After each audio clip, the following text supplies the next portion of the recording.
মান আতাহুল্লাহু মালান, যে ব্যক্তিকে আল্লাহ পাক রব্বুল আলামিন মাল দিয়েছে, সম্পদ দিয়েছে, ফালাম ইউআদ্দি যাকাতাহু, কিন্তু সে তার মালের যাকাত আদায় করে নাই।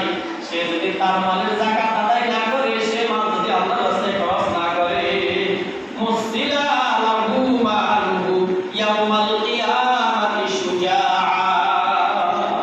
আল্লাহু আকবার। সে যদি আল্লাহু আকবার আল্লাহর রাস্তায় সেই মাল সে যদি খরচ না করে, আল্লাহ হাবিব বলতেছে আল্লাহু আকবার কিয়ামতের দিন সেই মালটাকে তার জন্য শুজাআ, একটা সাপ বানানো হবে। কি একটা কি বানানো হবে? সেই মালটাকে কি বানানো হবে? একটা সাপ বানাবে। সাপটা কেমন? আকরাহু যাবিকাতানি, যেই সাপের আপনার কপালের দোনো পাশে দুইটা কালো দাগ থাকবে। কি থাকবে? দুইটা কালো দাগ। অর্থাৎ অনেক বিষধর সাপ, অনেক বিষাক্ত একটা সাপ হবে। ইউতাবিকুহু ইয়াওমান বলবে সুম্মা ইয়াকুলু, এবং সেই সাপটা বলবে আনা মালুকা, আমি তোমার মাল, আমি তোমার সম্পদ, আনা কানজুকা, আমি তোমার সেই জমাকৃত সেই অলংকার আদি, আমি তোমার সেই জমাকৃত সম্পদ। সুম্মা তালা ওয়ালা তাহসাবান্নাল্লাযিনা, এই হাদিসটা বলার পরে আল্লাহ নবী সাল্লাল্লাহু আলাইহি ওয়াসাল্লাম এই আয়াতটা তেলাওয়াত করেছেন। সুম্মা তালা, তারপরে আল্লাহ নবী এই হাদিসটা তেলাওয়াত করেছেন, ওয়ালা তাহসাবান্নাল্লাযিনা ইয়াবখালুনা বিমা আতাহুল্লাহু মিন ফাদলিহি, শেষ পর্যন্ত। এর অর্থ হচ্ছে ওয়ালা তাহসাবান্নাল্লাযিনা ইয়াবখালুনা বিমা আতাহুল্লাহু মিন ফাদলিহি।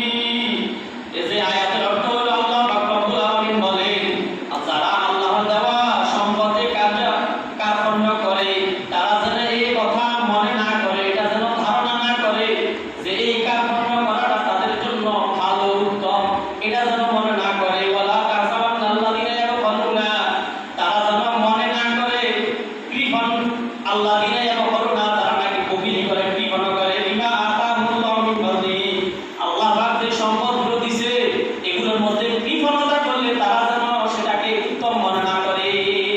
মানে আমি না দিশাচ্ছি ভালো হয়েছে, কথা বুঝেন নাই মনে হয়, এমন যেন মনে না করে। আল্লাহ পাক রব্বুল আলামিন বলছে তাহলে সম্পদ থেকে খরচ করবো কার জন্য?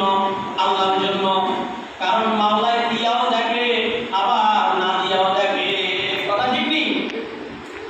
হযরত যায়নাব ইমরাতি আব্দুল্লাহ, হযরত আব্দুল্লাহ রাদিয়াল্লাহু আনহুর স্ত্রী যায়নাব রাদিয়াল্লাহু আনহা থেকে বর্ণিত, তিনি বলেন ক্বালা খাতাবানা রাসূলুল্লাহ সাল্লাল্লাহু আলাইহি ওয়াসাল্লাম, আল্লাহ রাসূল সাল্লাল্লাহু আলাইহি ওয়াসাল্লাম আমাদেরকে নারীদেরকে উদ্দেশ্য করে বলতেছে, ইয়া মাশারান নিসা, হে নারী সম্প্রদায়রা, তাসাদ্দাকনা, তোমরা আল্লাহর রাস্তায় সদকা করো, দান খয়রাত করো, ওয়ালাউ মিন হুলিকুন্না ফাইন্নাকুন্না আকসারু আহলি জাহান্নাম ইয়াওমাল কিয়ামাহ, যদিও তোমাদের অলংকারাদির যাকাত হয়, এগুলোর দ্বারা হইল তোমরা আল্লাহর রাস্তায় খরচ করো, যাকাত দাও, সদকা করো।